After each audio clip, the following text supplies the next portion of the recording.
इस क्लास में दोस्तों यूपी होमगार्ड भर्ती परीक्षा के लिए जीके के टॉप 50 प्रश्नों को देखेंगे।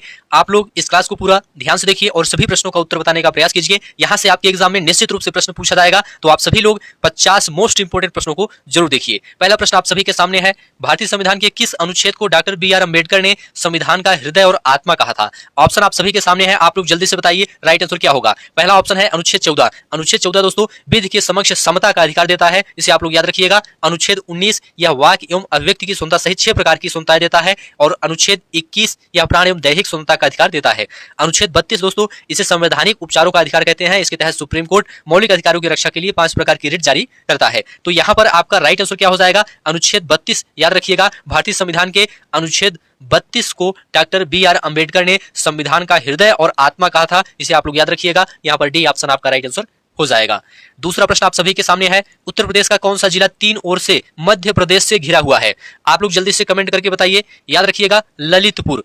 ललितपुर दोस्तों यह 3 ओर से मध्य प्रदेश से घिरा हुआ है। सबसे पहले यहां पर सोनभद्र की बात कर लेते हैं। यह भारत का एकमात्र जिला है जो 4 राज्यों को छूता है। कौन कौन से? एमपी, छत्तीसगढ़, झारखंड, बिहार। इसे आप लोग याद रखिएगा, बहुत ही ज्यादा इंपॉर्टेंट पॉइंट है। ललितपुर के बारे में आपको बता दिया गया, यह यूपी का वह जिला है जो 3 तरफ से एमपी से घिरा हुआ है और मुख्य रूप से यूपी से केवल एक पतली पट्टी से जुड़ा हुआ है, इसे आप लोग ध्यान रखिएगा। और झांसी की बात करते हैं, यह बुंदेलखंड का प्रमुख जिला है जो अपनी ऐतिहासिक रानी लक्ष्मीबाई के लिए प्रसिद्ध है। मिर्जापुर की बात कर लेते हैं, यह विंध्याचल मंदिर और कालीन उद्योग के लिए जाना जाता है। अगला प्रश्न आप सभी के सामने है, राष्ट्रीय जांच एजेंसी एनआईए मुख्य रूप से किस प्रकार के अपराधों की जांच के लिए बनाई गई है?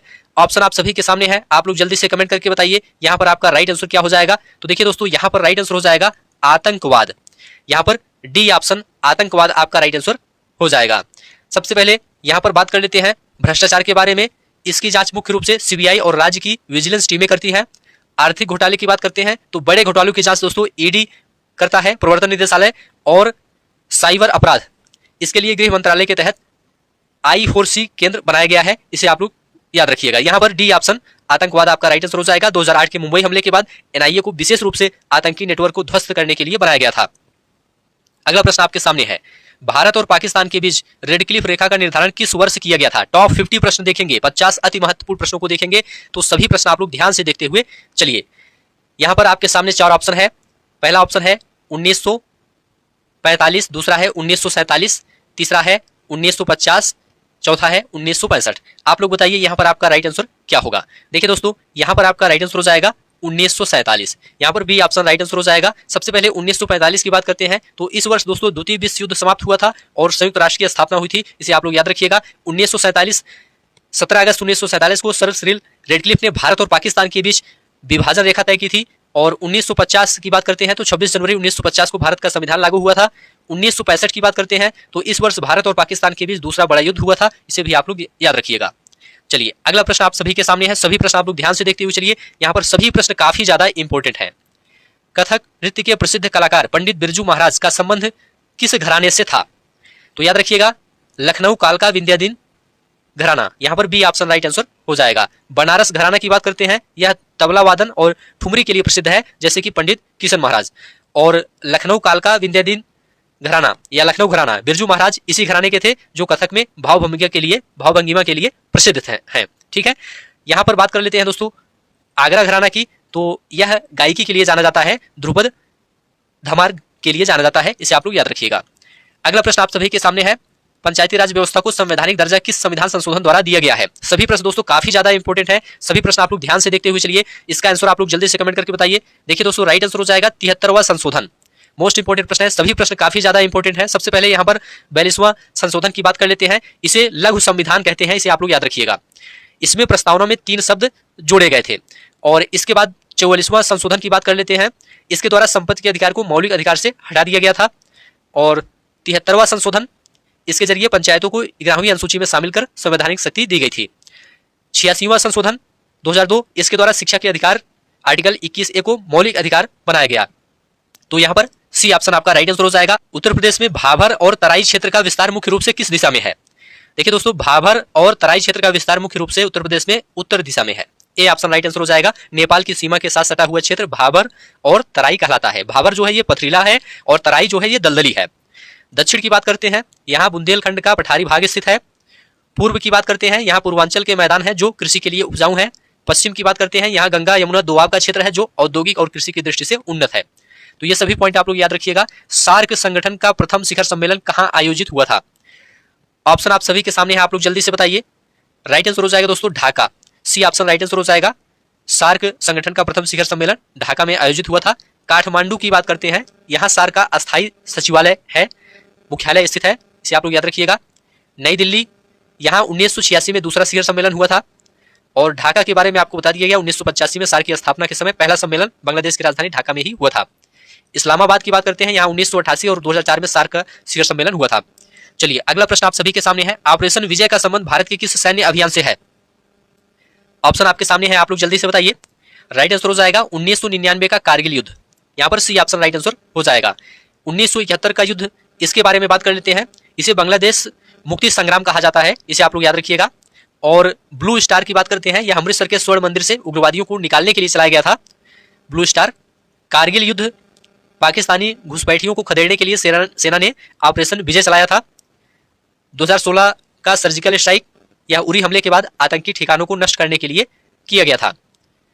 चलिए अगला प्रश्न है, उत्तर प्रदेश के किस जिले को पीतल नगरी के नाम से जाना जाता है? आप लोग इसका आंसर जल्दी से कमेंट बॉक्स में बताइए। उत्तर प्रदेश के किस जिले को पीतल नगरी के नाम से जाना जाता है? याद रखिएगा मुरादाबाद। बी ऑप्शन आपका राइट आंसर हो जाएगा। कन्नौज की बात करते हैं, इसे इत्र नगरी या भारत का ग्रास कहा जाता है। मुरादाबाद पीतल के बर्तनों और हस्तशिल्प के लिए यह दुनिया भर में प्रसिद्ध है और इसे पीतल नगरी के नाम से जाना जाता है। फिरोजाबाद की बात करते हैं, यह कांच उद्योग और चूड़ियों के लिए प्रसिद्ध है। अलीगढ़ की बात करते हैं, यह तालों के उत्पादन के लिए जाना जाता है। अगला प्रश्न आपके सामने है, किस विटामिन की कमी के कारण रतौंधी रोग होता है? इसका आंसर जल्दी से कमेंट बॉक्स में बताइए। राइट आंसर हो जाएगा विटामिन ए। यहां पर सी ऑप्शन राइट आंसर हो जाएगा विटामिन ए। विटामिन बी, इसकी कमी से बेरी बेरी रोग होता है, इसे आप लोग याद रखिएगा। विटामिन सी, इसकी कमी से स्कर्वी रोग होता है, मसूड़ों से खून आने लगता है। और खट्टे फलों में यह प्रचुर मात्रा में मिलता है विटामिन सी, इसे भी आप लोग याद रखिएगा। विटामिन ए, इसका रासायनिक नाम क्या है? रेटिनॉल है, एग्जाम में पूछा जाता है। इसकी कमी से आंखों की रोशनी कम हो जाती है। विटामिन डी, इसकी कमी से बच्चों में रिकेट्स हो जाता है, मतलब हड्डियां टेढ़ी हो जाती हैं। और सूर्य की रोशनी इसका मुख्य स्रोत है। पानीपत का प्रथम युद्ध 1526 किसके बीच लड़ा गया था? इसका उत्तर जल्दी से कमेंट बॉक्स में बताइए। देखिए दोस्तों, पानीपत का प्रथम युद्ध 1526 में बाबर और इब्राहिम लोदी के बीच लड़ा गया था। यहां पर ए ऑप्शन राइट आंसर हो जाएगा। बाबर ने इब्राहिम लोदी को हराकर भारत में मुगल साम्राज्य की नींव रखी थी। पानीपत के प्रथम युद्ध में 1526 में लड़ा गया था। और द्वितीय युद्ध कब हुआ था? 1556 में हुआ था। अकबर के सेनापति बैरम खान ने हेमू को पराजित किया था। तृतीय युद्ध 1761 में हुआ था, इसे भी आप लोग याद रखिएगा। इसमें अहमद शाह अब्दाली ने मराठों को हराया था। और एक याद रखिएगा दोस्तों, चौसा का युद्ध 1539, इसमें शेरशाह सूरी ने हुमायूं को पराजित किया था, यह भी एग्जाम में पूछा जाता है। चलिए अगला प्रश्न आपके सामने है, भारतीय संविधान का कौन सा अनुच्छेद छुआछूत या अस्पृश्यता के अंत से संबंधित है? मोस्ट इंपोर्टेंट प्रश्न है, हर एग्जाम में पूछा जाता है, इसे याद रखिएगा। अनुच्छेद 17। यहां पर बी ऑप्शन आपका राइट आंसर हो जाएगा। अनुच्छेद 15 की बात करते हैं, धर्म, मूल वंश, जाति, लिंग या जन्म स्थान के आधार पर भेदभाव को रोकता है, अनुच्छेद 15। अनुच्छेद 17 यह अस्पृश्यता का पूर्णतः निषेध करता है, इसे आप लोग याद रखिएगा। अनुच्छेद 18 यह उपाधियों के अंत से संबंधित है। अनुच्छेद 20 अपराधों के लिए दोष सिद्धि के संबंध में संरक्षण देता है। चलिए आगे बढ़ते हैं। उत्तर प्रदेश का एक जिला एक उत्पाद योजना के तहत काला नमक चावल किस जिले का उत्पाद है? इसका आंसर जल्दी से बताइए। याद रखिएगा सिद्धार्थनगर। यहां का काला नमक चावल अपनी खुशबू के लिए प्रसिद्ध है, इसे बुद्ध का महाप्रसाद भी कहते हैं। गोरखपुर की बात करते हैं, यहां का ओडीओपी उत्पाद टेराकोटा है, मिट्टी के शिल्प हैं, इसे ध्यान रखिएगा। चंदौली की बात करते हैं, इसे यूपी का चावल का कटोरा कहा जाता है, यूपी का चावल का कटोरा। कुशीनगर की बात करते हैं, यहाँ का प्रसिद्ध उत्पाद केला फाइबर से बनी वस्तुएं हैं। तो यहां पर ए ऑप्शन राइट आंसर हो जाएगा। अगला प्रश्न आपके सामने है, वायुमंडल की किस परत में ओजोन परत पाई जाती है? वायुमंडल की किस परत में ओजोन परत पाई जाती है जो परावैंगनी किरणों से हमारी रक्षा करती है? इसका उत्तर आप लोग जल्दी से बताइए। देखिए दोस्तों, राइट आंसर हो जाएगा समताप मंडल या स्ट्रेटोस्फीयर। बी ऑप्शन आपका राइट आंसर हो जाएगा। क्षोभ मंडल की बात करते हैं, इंग्लिश में इसे ट्रोपोस्फीयर कहा जाता है। मौसम संबंधी सभी घटनाएं इसी परत में होती हैं, किसमें? क्षोभ मंडल में। समताप मंडल की बात करते हैं, ओजोन परत यही होती है, हवाई जहाज उड़ाने के लिए यह सबसे आदर्श परत है। मध्य मंडल की बात करते हैं, यह वायुमंडल की सबसे ठंडी परत है।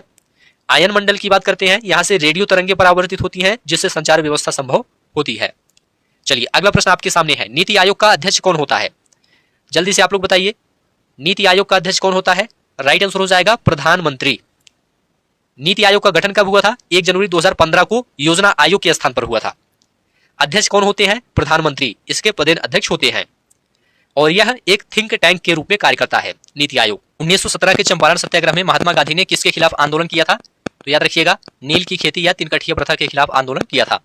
बिहार में दोस्तों किसानों को जमीन के 3/20 हिस्से पर नील की खेती करने के लिए मजबूर किया जाता था, जिसके विरोध में गांधी जी ने चंपारण सत्याग्रह चलाया था। नमक कानून की बात करते हैं तो इसके खिलाफ 1930 में दांडी मार्च निकाला गया था। अहमदाबाद मिल हड़ताल आप लोग याद रखिएगा 1918, एग्जाम में पूछा जाता है। यह प्लेग बोनस को लेकर मजदूरों का आंदोलन था।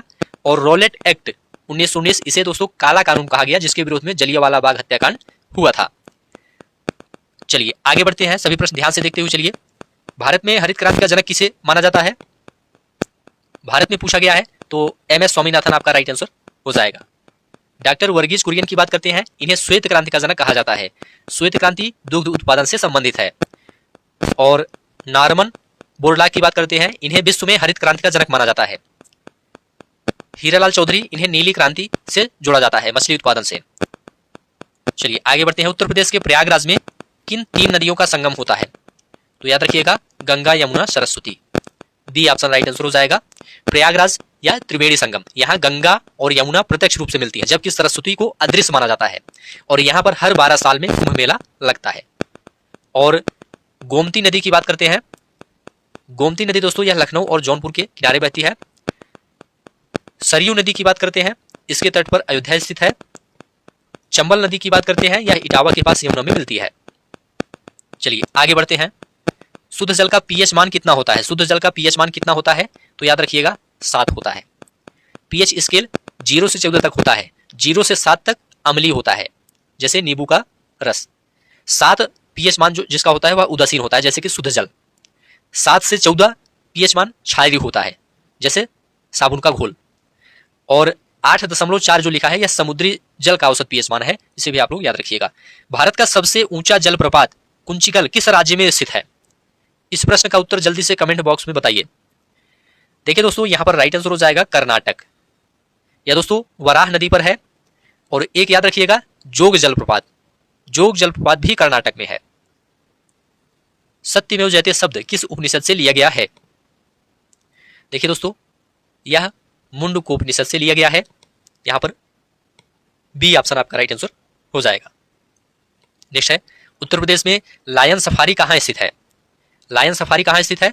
तो इटावा में स्थित है। सी ऑप्शन आपका राइट आंसर हो जाएगा। अगला प्रश्न है, कंप्यूटर का मस्तिष्क किसे कहा जाता है? कंप्यूटर का मस्तिष्क, ब्रेन ऑफ कंप्यूटर, तो याद रखिएगा सीपीयू को कहा जाता है। B option central processing unit आपका राइट आंसर हो जाएगा। अगला प्रश्न आपके सामने है, विश्व पर्यावरण दिवस कब मनाया जाता है? इसका आंसर जल्दी से बताइए। याद रखिएगा 5 जून को मनाया जाता है। 22 अप्रैल को पृथ्वी दिवस मनाया जाता है। 16 सितंबर को ओजोन दिवस मनाया जाता है, इसे भी आप लोग याद रखिएगा। भारतीय संविधान में मौलिक कर्तव्यों को किस देश के संविधान से लिया गया है? भारतीय संविधान में मौलिक कर्तव्यों को किस देश के संविधान से लिया गया है?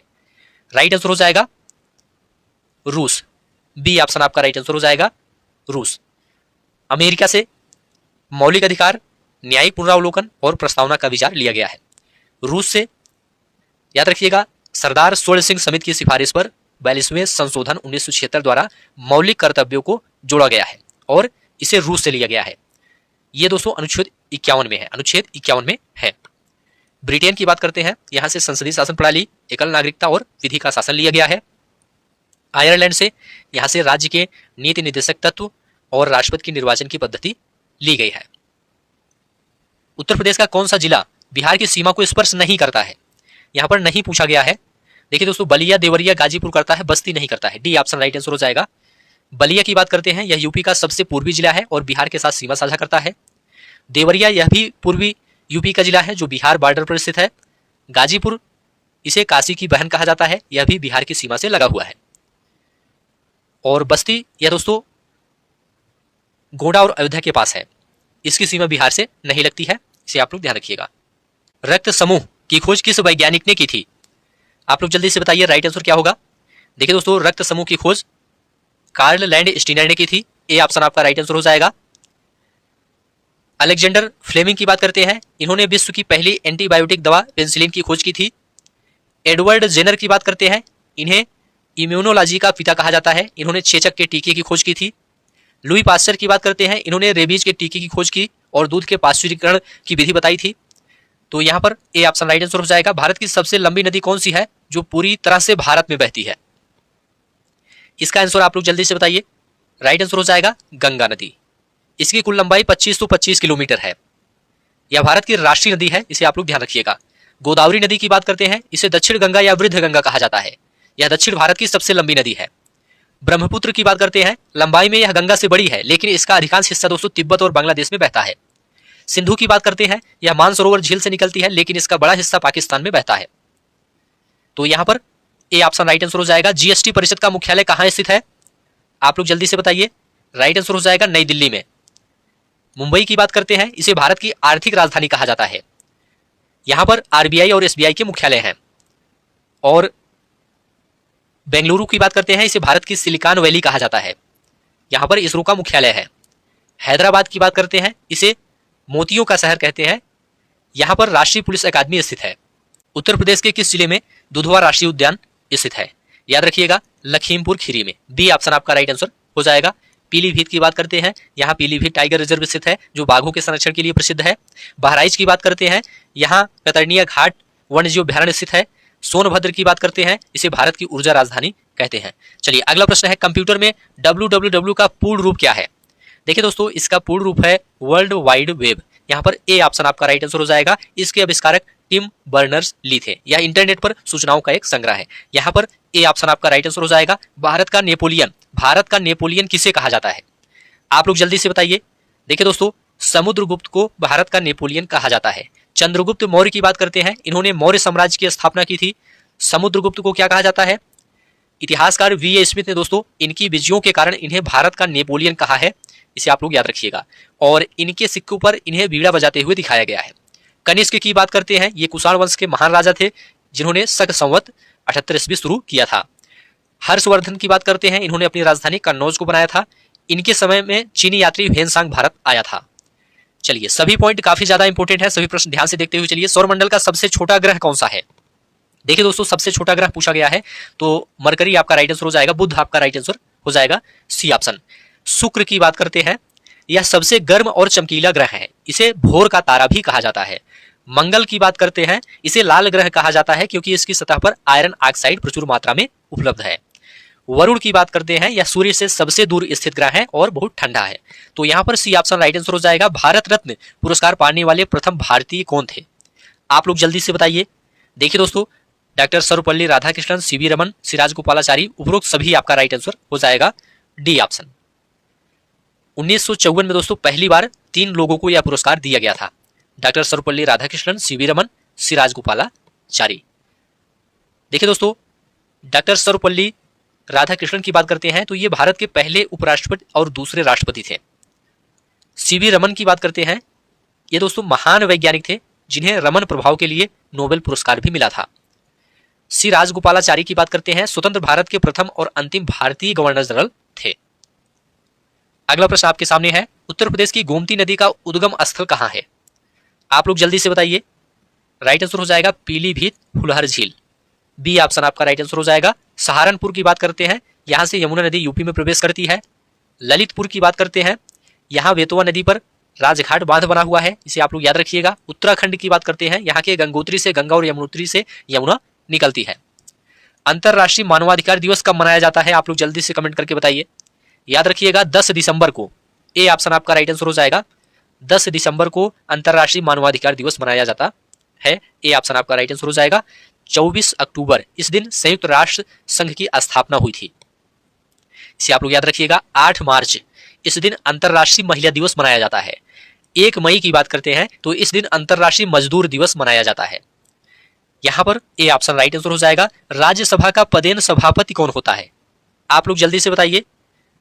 राज्यसभा का पदेन सभापति कौन होता है? याद रखिएगा उपराष्ट्रपति, बी ऑप्शन आपका राइट आंसर हो जाएगा।